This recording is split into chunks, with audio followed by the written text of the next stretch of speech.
Whoa. I'm running short of words right now, but I cannot afford this because I have to speak. Thank you so much for all the love, for all the warmth. Thank you for accepting me. Thank you very much.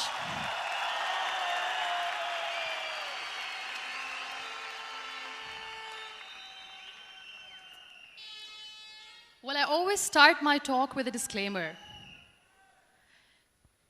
And that disclaimer is that I've never claimed to be a motivational speaker.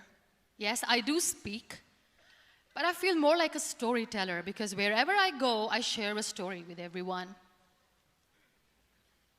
Well, it is a story of a woman whose perfectly imperfect life made her who and what she is today.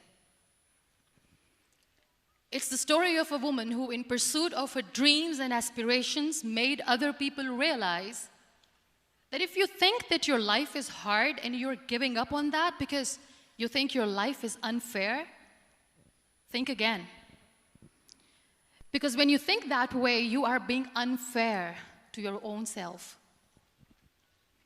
It's the story of a woman who made people realize that sometimes problems are not too big. We are too small because we cannot handle them.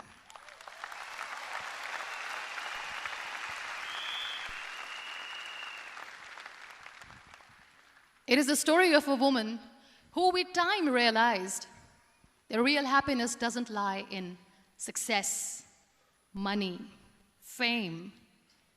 It lies within. Real happiness lies in gratitude. So I am here, and I'm going to share the story of that woman. That is my story.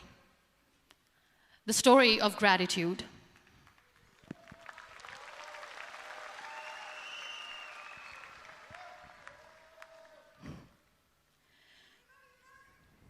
I love you too. I love you all.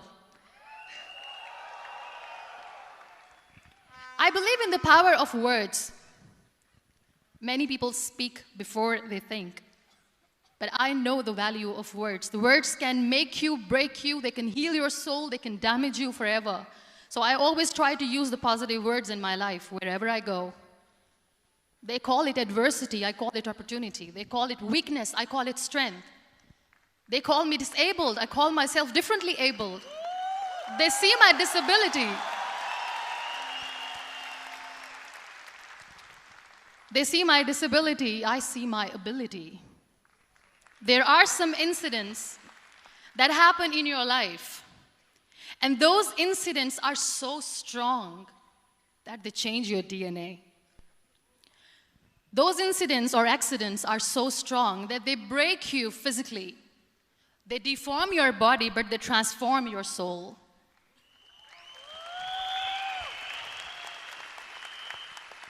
Those incidents break you, deform you, but they mold you into the best version of you. And the same thing happened to me. And I'm going to share what exactly happened to me. I was 18 years old when I got married. And this thing I'm sharing for the very first time on an international level. I was 18 years old when I got married. I belonged to a very conservative family, a Baloch family, where good daughters never say no to their parents.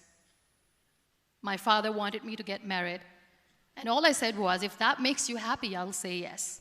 And of course, it was never a happy marriage.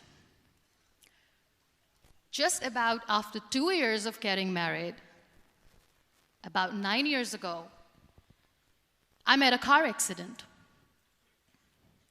Somehow my husband fell asleep and the car fell in the ditch.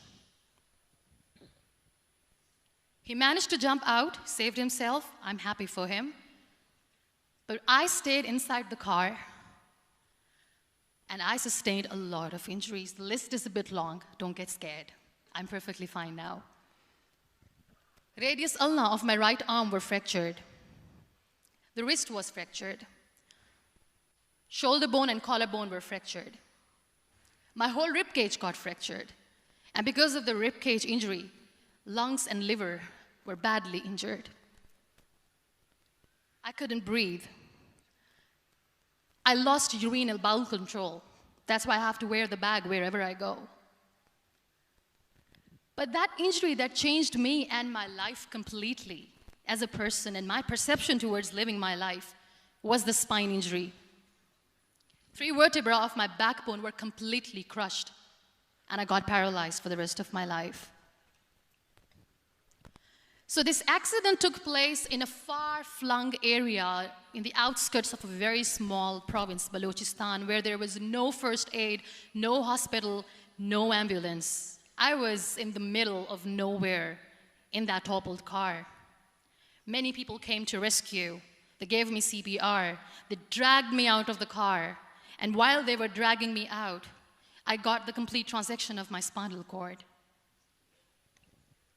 And now there was this debate going on. Should we keep it here? She's going to die. Where should we go? There is no ambulance. There was this 4-wheeler Jeep standing in the corner of the street. They said, put her in the back of the Jeep and take her to the hospital, which is 3 hours away from this place. And I still remember that bumpy ride. I was all broken. They threw me at the back of the Jeep and they rushed me to the hospital. That is where I realized that my half body was fractured and half was paralyzed. I finally ended up in a hospital where I stayed for 2.5 months. I underwent multiple surgeries. Doctors have put a lot of titanium in my arm. There's a lot of titanium at my back to fix my back. That's why people in Pakistan call me the Iron Lady of Pakistan.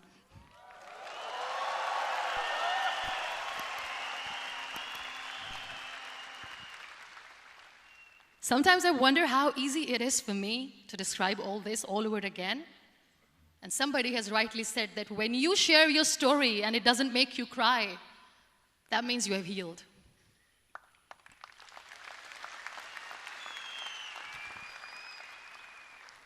Those 2.5 months in the hospital were dreadful.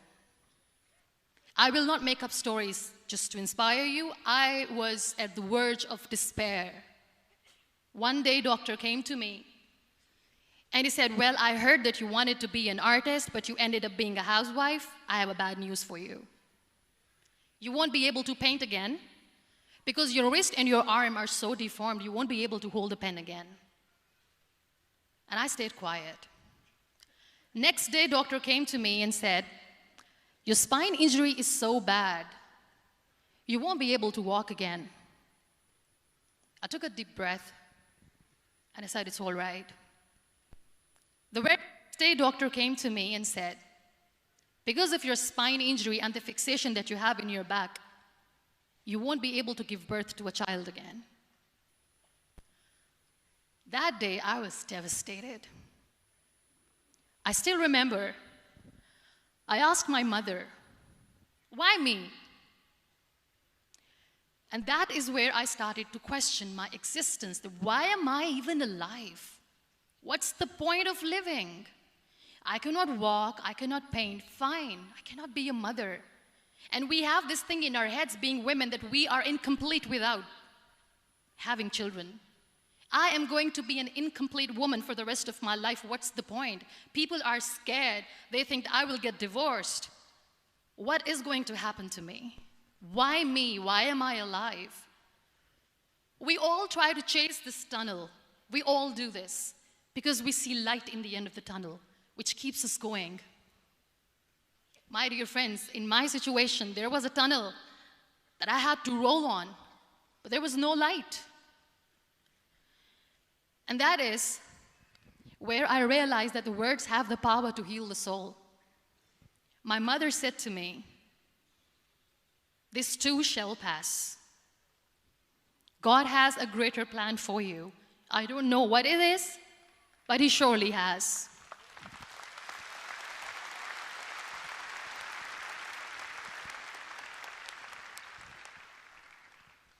And in all that distress and grief, somehow or the other, those words were so magical that they kept me going. I was trying to put that smile on my face all the time, was hiding. It was so hard to hide the pain, which was there. But all I knew was that if I will give up, my mother and my brothers will give up too. I cannot see them crying with me. So what kept me going was, one day I asked my brothers, I know I have a deformed hand, but I'm tired of looking at these white walls in the hospital and wearing these white scrubs. I'm getting tired of this. I want to add more colors to my life. I want to do something. Bring me some colors. Bring me some small canvas. I want to paint. So the very first painting I made was on my deathbed, where I painted for the very first time. It was not just an art piece or just my passion. It was my therapy. What an amazing therapy it was. Without uttering a single word, I could paint my heart out. I could share my story. People used to come and say, what lovely painting, so much color. Nobody could see the grief in it. Only I could. So that's how I spent 2.5 months in my hospital, crying, never complaining or whining, but painting. And then I was discharged, and I went back home. And I went back home, and I realized that I have developed a lot of pressure ulcers on my back and on my hip bone. I was unable to sit. There were a lot of infections in my body, a lot of allergies. So doctors wanted me to lie down on the bed straight for not 6 months, for not 1 year, for 2 years. I was bedridden, confined in that one room, looking outside the window, listening to the birds chirping, and thinking maybe there will be a time when we'll be going out with the family and enjoying the nature. That was the time where I realized how lucky people are, but they don't realize. That is the time where I realized that the day I'm going to sit, I'm going to share this pain with everyone to make them realize how blessed they are, and they don't even consider them lucky. There are always turning points in your life. There was a rebirth day that I celebrated. After 2 years and 2.5 months, when I was able to sit on a wheelchair, that was the day when I had the rebirth.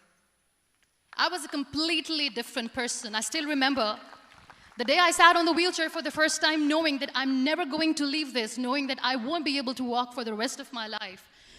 I saw myself in the mirror, and I talked to myself. And I still remember what I said. I cannot wait for a miracle to come and make me walk. I cannot sit in the corner of the room crying, cribbing, and begging for mercy because nobody has time.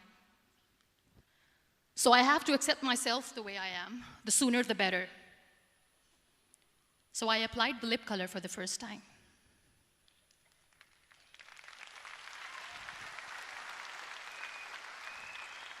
And I erased it. And I cried. And I said, what am I doing? A person on a wheelchair should not do this. What will people say? Clean it up. Put it again. This time I put it for myself. Because I wanted to feel perfect from within.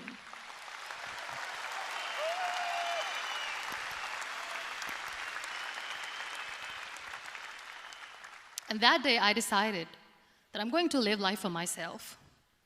I am not going to be that perfect person for someone. I am just going to take this moment and I will make it perfect for myself. And you know how it all began? That day I decided that I'm going to fight my fears. We all have fears. Fear of unknown, fear of known, fear of losing people, fear of losing health, money. We want to excel in career, we want to become famous, we want to get money. We are scared all the time.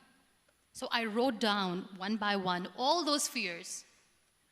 And I decided that I'm going to overcome these fears one at a time. You know what was my biggest fear?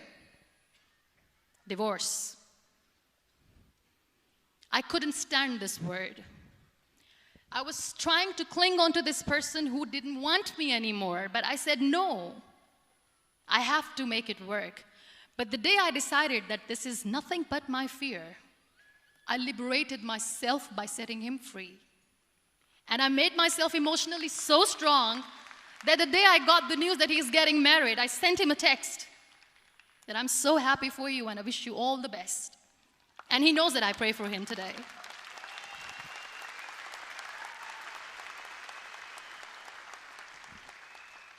My biggest fear, number 2, was I won't be able to be a mother again. And that was quite devastating for me. But then I realized there are so many children in the world, all they want is acceptance. So there is no point of crying, just go and adopt one. And that's what I did.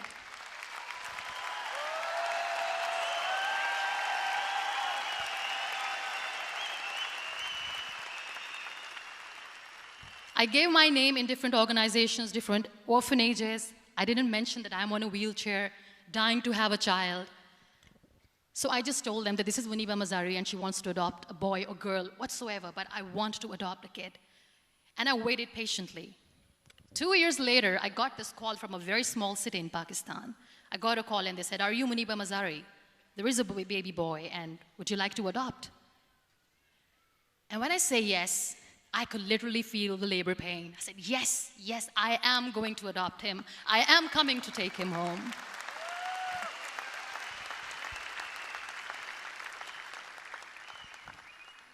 And when I reached there, the man was sitting and he was looking at me from head to toe.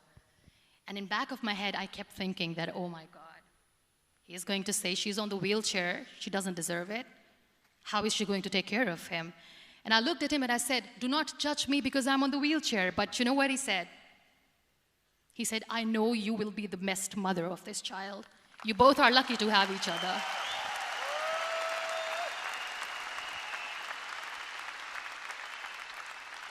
And that day, I was 2 days old, and today he's 6.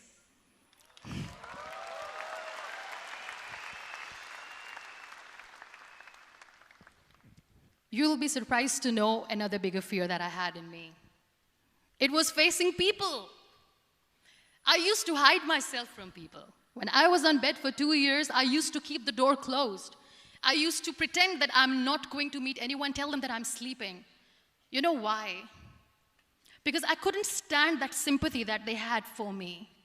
They used to treat me like a patient. When I used to smile, they used to look at me and say that, "You're smiling, are you okay?" I was tired of this question being asked, "Are you sick?" Well, a lady yesterday at the airport asked me, "Are you sick?" And I said, "Well, besides the spinal cord injury, I'm fine, I guess."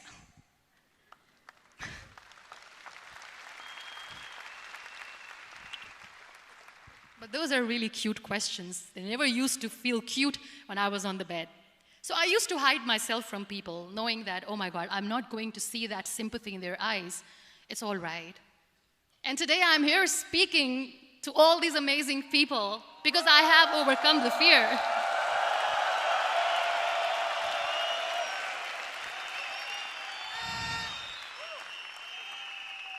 You know, when you end up being on the wheelchair, what's the most painful thing? That's another fear that people on the wheelchair or the people who are differently abled have in their hearts, but they never share. I'll share that with you. The lack of acceptance. People think that they will not be accepted by the people because we, in the world of perfect people, are imperfects. So I decided that instead of starting an NGO for disability awareness, which I know will not help anyone, I started to appear more in public. I started to paint. I always wanted to. I have done a lot of exhibitions. I'm Pakistan's first wheelchair-bound artist. I have done a lot of modeling campaigns, different campaigns for brands like Tony and Guy.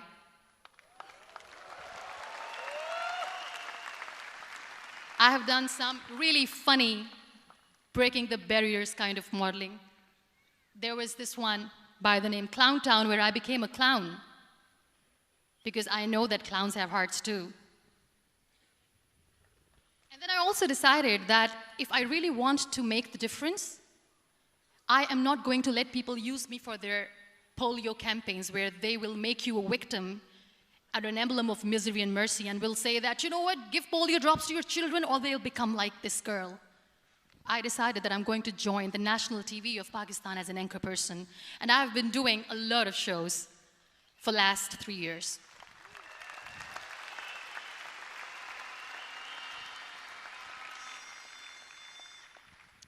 So when you accept yourself the way you are, the world recognizes you. It all starts from within. Thank you. I became the National Goodwill Ambassador for UN Women Pakistan, and now I speak for the rights of women, children. We talk about inclusion, diversity, gender equality, which is a must. I was featured in BBC 100 Women for 2015. I'm one of the Forbes 30 under 30 for 2016. And it all didn't happen alone. You all are thriving in your careers. You have bigger dreams and aspirations in life. Always remember one thing. On the road to success, there is always we, not me. Do not think that you alone can achieve things. No. There is always another person who is standing behind you, maybe not coming on the forefront, but behind you, praying for you and supporting you. Never lose that person. Never.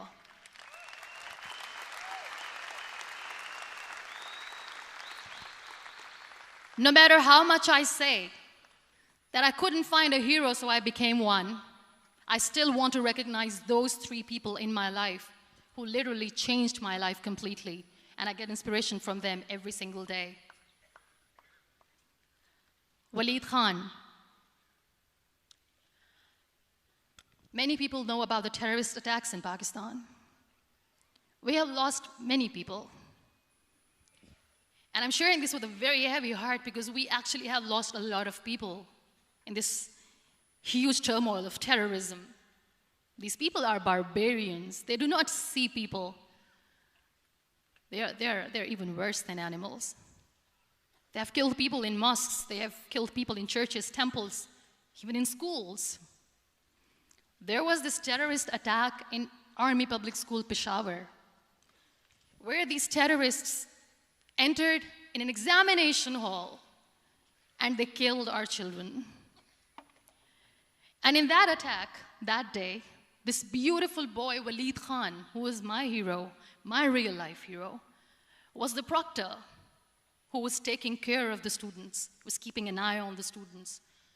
Those barbarians shot him 3 times in the face, 5 times on his body, and he fell down.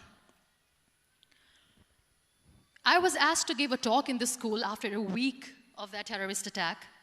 With a very heavy heart, I went there and I spoke.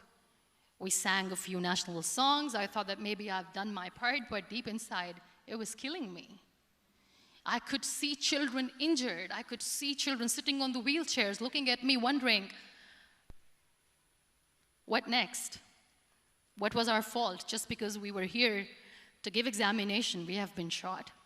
So many people, so many children lost their friends.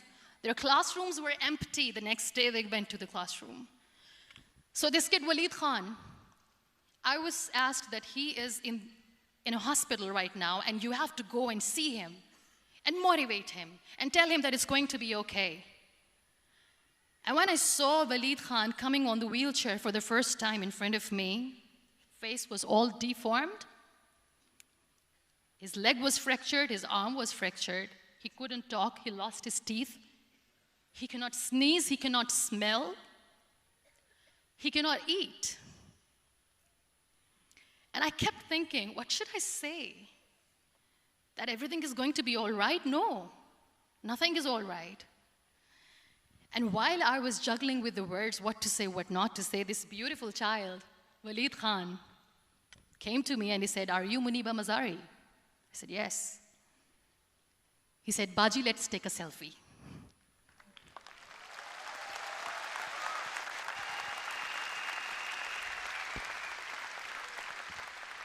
And with that beautiful, toothless smile of Waleed Khan, we took that beautiful selfie that I still have with me.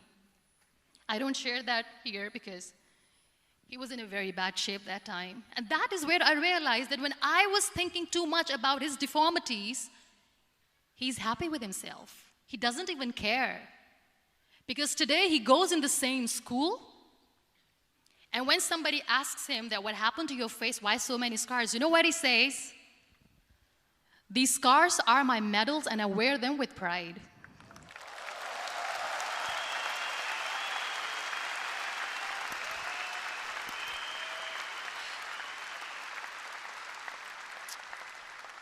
And how beautifully he says the terrorists wanted me not to study. I am going to study. I will become a doctor one day. And this is my way of taking revenge from those terrorists. Another real-life hero, of course, my son. His name is Nile, N-I-L-E, River Nile.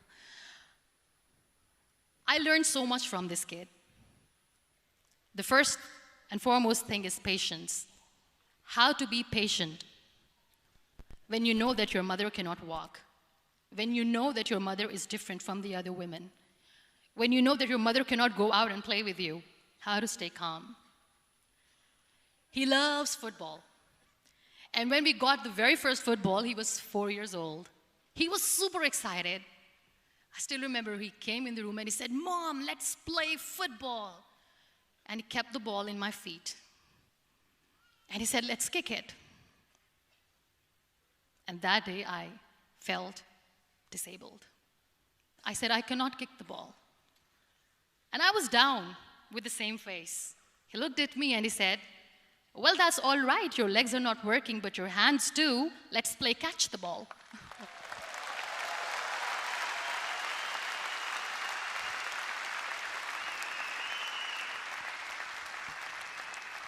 You know what? That day he made me realize that when you think your glass is half empty, come on, your glass is half full. It's all in here and here. Last but not least, the woman who made me realize that heroes have no gender. The woman who believed in me even when I was completely at the verge of despair, where everybody left, she was there.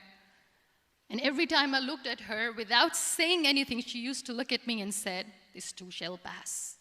God has a bigger plan. And one day you will say that, oh my God, that is why God has chosen me." She never cried in front of me. She has always said that there will be haters, there will be naysayers, there will be disbelievers, and then there will be you proving them wrong. My mother.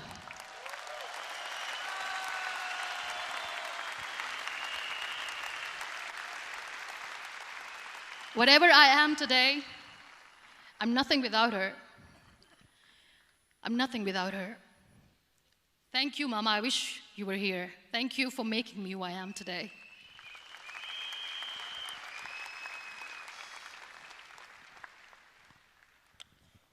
You know what? We human beings have a problem. Out of many problems, there is one more, and this is a self-created one. We always expect ease from life. We have this amazing fantasy about life. This is how things should work. This is my plan. It should go as per my plan. If that doesn't happen, we give up. So my dear friends, let me tell you one thing. I never wanted to be on the wheelchair. Never thought of being on the wheelchair. I was always aspiring to do bigger things, but had no idea that for that I have to pay the price to be where I am today. It's a very heavy price. This life is a test and a trial, and tests are trials are never supposed to be easy. So when you are expecting ease from life, and life gives you lemons, then you make the lemonade, and then do not blame life for that, because you were expecting ease from a trial. Trials make you a stronger, better person. Life is a trial, and with time you realize that.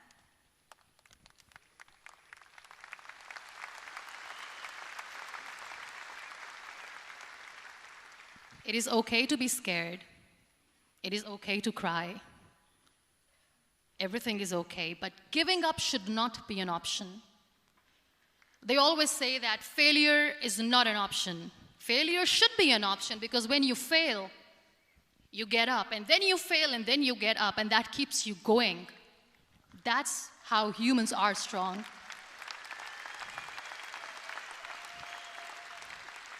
Failure is an option, should be an option, but giving up is not. Never. We have this thing in minds. We call it perfection. We want everything perfect. We want ourselves to be perfect. There is this image in our head about everything. Perfect life, perfect relationships, perfect career, perfect amount of money that we need to earn no matter what. Nothing is perfect in this world. We all are perfectly imperfect, and that is perfectly all right. That's all right. We were sent here not to become the perfect people. Those people who tell you how to look perfect, even those people are imperfect.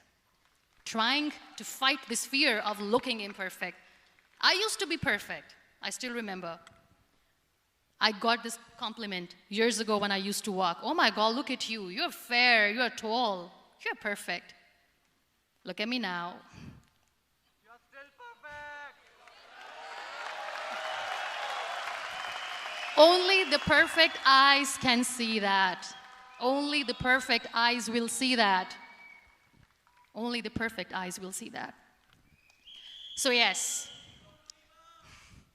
in all those imperfections, you have to listen to your heart. You don't have to look good for people. You don't have to be perfect just because other people want you to be perfect. If your soul is perfect from within, that's all right. This is all what you want. This is all what you need to be. Our society has made very weird kind of norms to look perfect and great. For men, it's different. For women, it's different. We think too much about what people say. We listen to ourselves too little. You know what makes you perfect? When you make someone smile. You know what makes you perfect? When you try to do something good for the people around you. You know what makes you perfect? When you feel someone's pain. And how beautiful pain is that it connects you with people. No other medium can connect you with others but pain. That's why I always say that I'm in pain, and that's a blessing in disguise for me. Today, just because I'm in pain and I'm on the wheelchair, I work for children.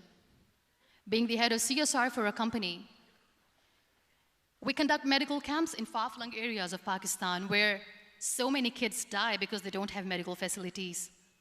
And I personally believe just because they cannot afford to live doesn't mean we'll let them die. So we give them money, we give them medical treatment, we try to heal their wounds, physical and emotional. And I also work for the beautiful people, we call them third gender, the transgender community of Pakistan. You know what connects me with them? All my imperfections. When I go and I hug them, they never judge me. And this very good friend of mine, her name is Bijli. Bijli means electricity. She calls herself electricity. And I said, are you electricity? She says, no, I'm lightning. I'm as strong as lightning. Because we have very bad power outage, so she doesn't want me to call her electricity. So she says, I am very strong. I'm thunder, I'm lightning. She came to me, and the first time I hugged her, she said, you are just like me. And I said, yes, I am like you. Because to people, we are so imperfect. So how beautiful these imperfections are, that because of these imperfections, you can connect with people. Then why are we all running after being perfect? What's the point?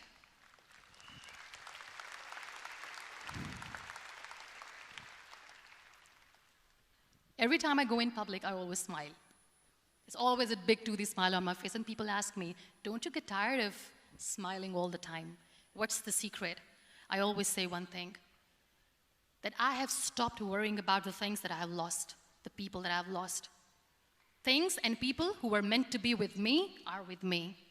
And sometimes, somebody's absence makes you a better person. Cherish their absence. It's always a blessing in disguise.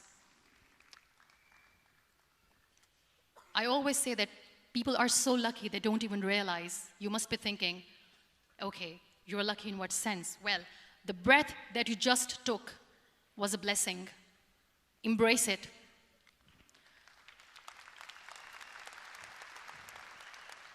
There are so many people in the world who are dreaming to live a life that you are living right now.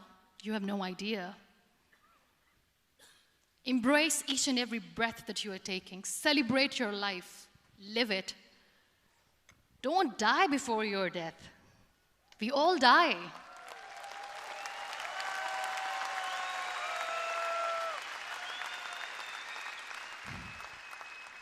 We live this one routine of a day for 75 years and we call it life. No, that's not life. If you're still thinking why you have been sent here, if you're still juggling with the concept of why you are here, you haven't lived yet. You work hard, you make money, you do it for yourself.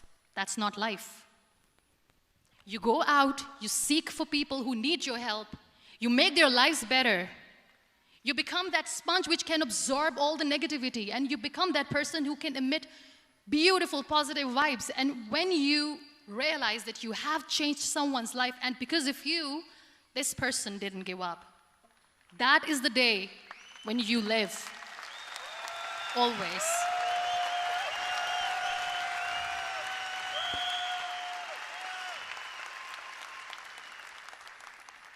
We were talking about gratitude, why I smile all the time.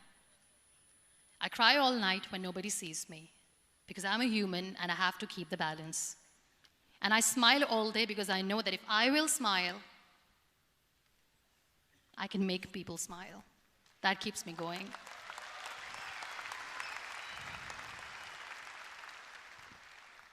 Be grateful for what you have, and you will always, always end up having more. But if you'll cry and if you'll crib for the little things that you don't have or the things that you have lost, you will never ever have enough. Sometimes we are too busy thinking about the things that we don't have that we forget to cherish the blessings that we have. I'm not saying that I'm not healthy and that makes me unlucky, but yes, it is hard. It is hard when I say that I cannot walk. It is hard to say when I wear this bag. It hurts. But I have to keep going, because never giving up is the way to live, always.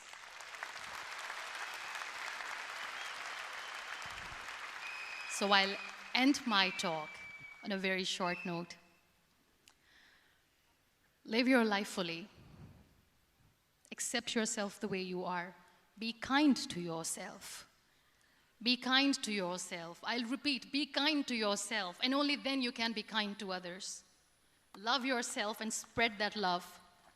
Life will be hard. There will be turmoils, there will be trials, but that will only make you stronger. Never give up. The real happiness doesn't lie in money or success or fame. I have this all, I never wanted this. Real happiness lies in gratitude. So be grateful, be alive, and live every moment. Thank you so much, everyone. Thank you.